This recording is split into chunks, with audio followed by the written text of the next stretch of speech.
Meu nome é Clisson, do nono ano C, e hoje eu vim falar um pouco da história do livro A Mala de Hannah. A Mala de Hannah é uma história verdadeira sobre a vida de uma garotinha que foi encontrada em sua mala, que foi trazida em sua jornada como judia, em um período muito difícil da história. Com a ajuda de Fumiko Ishioka, professora de um centro de holocausto para crianças em Tóquio, no Japão. Sua história agora foi trazida ao mundo. Fumiko Ishioka procurou por um objeto para que seus filhos ajudassem a aprender mais.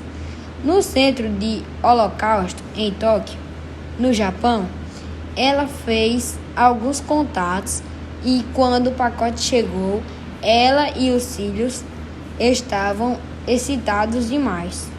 Eles abriram o pacote e na caixa havia uma mala velha. Na mala, em tinta branca, leia: Hannah Brandley, em 16 de maio de 1913, seguida por Wei Se-King, que era alemão para os órfãos.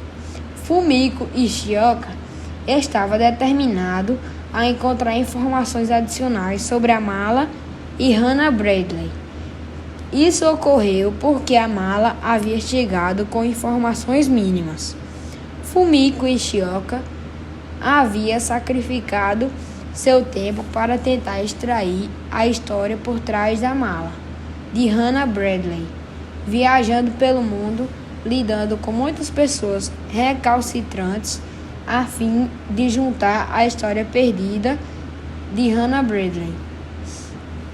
No final, Fumiko é capaz de sair muito bem e reunir algumas informações intrigantes. Ela colecionou detalhes sobre a vida e a família de Hannah Brandley, como tudo começou feliz e muito agradável, e depois foi para ninguém além de si mesma. Hoje ainda existem restos da família de Hannah Brandley. Pontos positivos do livro A Mala de Hannah. O livro A Mala de Hannah chama a atenção porque conta a história do regime nazista, do Holocausto e também da história de Hannah Brandley e da sua família, que eram descendentes de judeus. Pontos negativos foram as mortes que o genocídio cometido pelas nazistas ao longo da Segunda Guerra Mundial, que matou mais ou menos 6 milhões de pessoas, como exemplo, judeus, deficientes físicos e mentais. Como a Alemanha ficou depois da Segunda Guerra Mundial? Após a morte de Hitler e o fim da Segunda Guerra Mundial, a Alemanha foi dividida em Alemanha Ocidental e Alemanha Oriental, em consequência da bipolarização mundial. Nos anos que se passaram, os alemães ocidentais capitalistas e os alemães orientais socialistas conseguiram reestruturar-se das perdas ocorridas na Segunda Grande Guerra. Porém, o crescimento do lado capitalista se mostrava superior e foi ficando cada vez mais evidente ao passar dos anos. Devido à grande quantidade de alemães deslocados para o lado ocidental em 1961, o lado oriental determinou a construção de um muro dividindo nos dois lados, conhecido como Muro de Berlim. Esse muro foi o principal marco da separação do mundo entre as duas ideologias contrárias, o capitalismo e o socialismo, e assim começou a Guerra Fria. Bom dia, eu sou Arthur Soares do nono ano C e vou falar um pouco sobre o relevo alemão e a situação das crianças em meio à Segunda Guerra Mundial.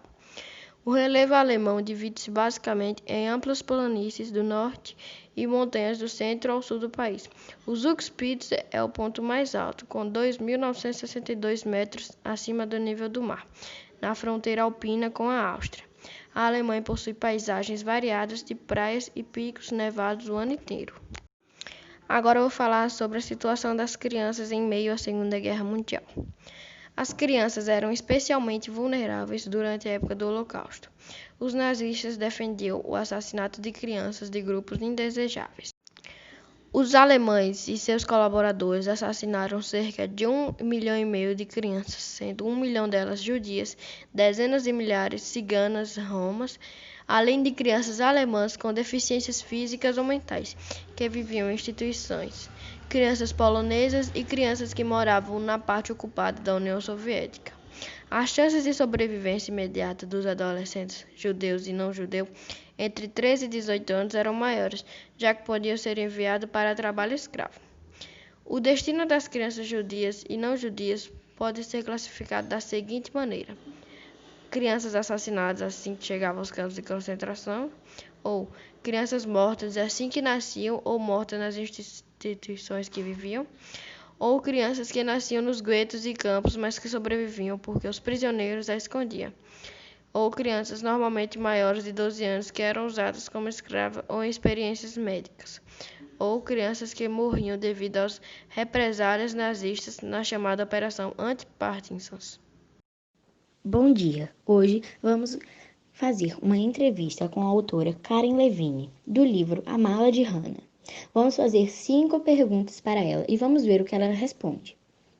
Primeira pergunta. Na virada do ano de 1938, a família Brady recusou a proposta de deixarem a cidade de Nova Mestre e irem para a América. Por que a família recusou a ideia de deixar a cidade? Bom dia! A família não concordou em deixar a cidade porque eles queriam comemorar a entrada do ano de 1938, que tinham acabado de acontecer. Segunda pergunta. Toda semana havia uma nova restrição para os judeus. Mesmo sabendo do perigo que corria, o pai de Hannah elaborou um plano, uma forma inteligente de burlar as regras nazistas. O que ele fez? Bom, ele pediu um favor ao seu amigo, que era responsável pela torre do relógio, para atrasar o relógio 15 minutos todas as tardes. Terceira pergunta. Por que todas as colegas de Hannah, inclusive Maria, pararam de visitá-la depois da escola e nos fins de semana? Todos os amigos de Hannah pararam de visitá-la por conta da restrição, que toda semana eles recebiam uma restrição nova. Quarta pergunta. Hannah e George escreveram listas e colocaram dentro de garrafas, enterrando. O que as crianças escreveram no papel? E qual é o nome que eles deram para o buraco profundo onde colocaram as garrafas? As crianças escreveram no papel tudo o que estavam sentindo falta, o que fariam quando tudo voltasse ao normal, e eles também deram nome para o buraco que fizeram, que foi de tristeza e frustração. Quinta pergunta. Quando os nazistas invadiram a Tchecoslováquia, transformaram Terezin no gueto de Tchecoslováquia. Em que ela se transformou posteriormente? Bom, ela se transformou em uma prisão, que era o lar dos judeus, quando foram obrigados a deixar suas casas. Muito obrigado, Karen, por ter tirado um pouco do seu tempo e ter vindo responder a essas perguntas